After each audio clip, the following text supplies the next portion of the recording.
Imagine stepping into a time machine and exploring the mesmerizing evolution of filmmaking. Today, I'll guide you through a whirlwind journey from the earliest flickers of motion pictures to the stunning digital age.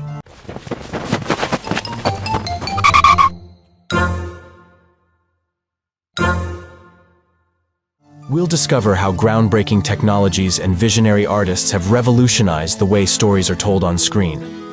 Prepare to be amazed by the insane evolution of filmmaking. The double exposure technique, as employed by early filmmakers like Georges Méliès, is a captivating example of the primitive yet ingenious methods used to create special effects during the dawn of cinema. This technique involved recording a scene onto a film strip, then rewinding it and shooting another scene on top of the first. The result was a composite image that retained elements from both recordings, creating an ethereal and ghostly effect. In Méliès's 1896 film, The Haunted Castle, this method was used to striking effect. The film features scenes where ghostly apparitions appear amidst the backdrop of a medieval banquet.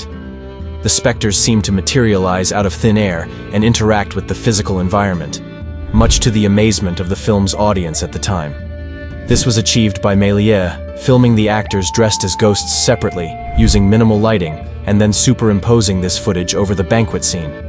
The lighter exposure of the ghosts compared to the fully lit banquet scene made the ghosts appear translucent, enhancing the supernatural feel of the film.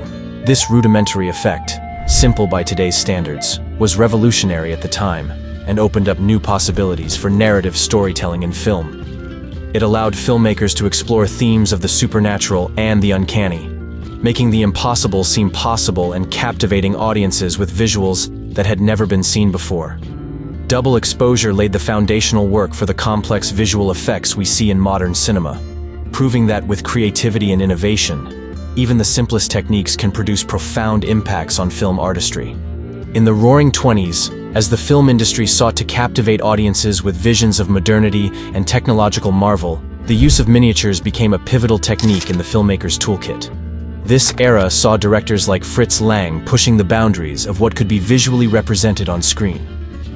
His 1927 film, Metropolis, is a prime example of how miniatures were used to create expansive and complex cityscapes that conveyed a sense of grandeur and scale that was otherwise unachievable with the budgets and technology of the time. Metropolis features a futuristic urban landscape representing a dystopian society characterized by stark class divisions.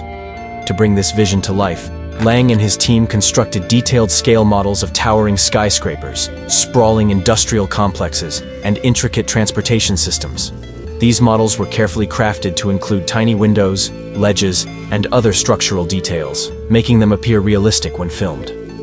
The camera techniques employed allowed these miniatures to appear full-sized on screen, with the illusion of depth and vastness further enhanced through the clever use of lighting and camera angles. The use of miniatures in Metropolis was not just a matter of practical filmmaking but also an artistic choice that contributed to the film's commentary on industrialization and urbanization. The miniature cityscapes symbolized the overwhelming and dehumanizing scale of the city against the individual, echoing the film's themes of alienation and oppression. This technique also allowed for dynamic scenes of action and movement that would have been nearly impossible to stage in full scale. For instance, scenes involving complex interactions between the city's infrastructure and its inhabitants could be controlled in a much more manageable environment. Filmmakers could manipulate lighting and camera perspectives to create dramatic shadows and highlights, enhancing the emotional impact and visual drama of the scene. Furthermore, the use of miniatures was a cost-effective solution for filmmakers looking to produce films that were visually stunning and architecturally complex. Building full-scale sets of such monumental structures would have been prohibitively expensive and logistically challenging. Miniatures offered a feasible alternative that preserved artistic vision without compromising on the spectacle. The legacy of using miniatures in film during the 1920s, particularly in Metropolis, set a precedent for special effects in cinema, influencing countless films in the decades to follow. It demonstrated that with ingenuity and creativity, filmmakers could extend the visual possibilities of cinema, creating worlds that were not merely reflections of reality, but bold reinterpretations of what the cinematic medium could achieve. Moving on to the era of the 1930s, where horror and fantasy films began employing rear projection. This technique allowed actors to appear in dangerous or fantastical settings without leaving the studio. An example? The Invisible Man in 1933, where Claude Rains vanishes into thin air thanks to clever camera tricks. Then came the 1940s and the innovation of matte painting, transforming the way filmmakers crafted epic scenes. This was beautifully showcased in Gone with the Wind, 1939, where vast landscapes were painted directly onto glass panels. As we zoom into the 1950s, the world of special effects took a massive leap with the introduction of the creature from the Black Lagoon. Intricate costumes and animatronics began to bring unimaginable creatures to life, enhancing the thrill and realism of monster movies. Fast forward to the colorful 60s, where the magic of the green screen began to evolve. Yes, before green, there was a blue screen, used notably in The Birds, 1963, to terrorize audiences with seemingly endless swarms of attacking birds. The 70s brought us the jaw-dropping special effects of Star Wars, 1977, where models and computer-controlled cameras created space battles that felt real. This marked a pivotal moment in the use of miniatures and motion control photography. The 80s and 90s introduced us to digital effects, with movies like Terminator 2, 1991, and Jurassic Park, 1993, showcasing CGI capabilities, blurring the line between reality and animation. And then, the explosion of digital cinema in the 2000s, with Avatar 2009, pioneering immersive 3D experiences and motion capture technology.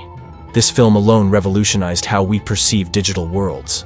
The 2010s saw the refinement of these techniques, pushing boundaries further with movies like Inception, 2010, where surreal dreamscapes were created using a combination of practical and digital effects. As we approach the present, the fusion of practical effects and CGI continues to evolve, offering filmmakers tools to create any world imaginable.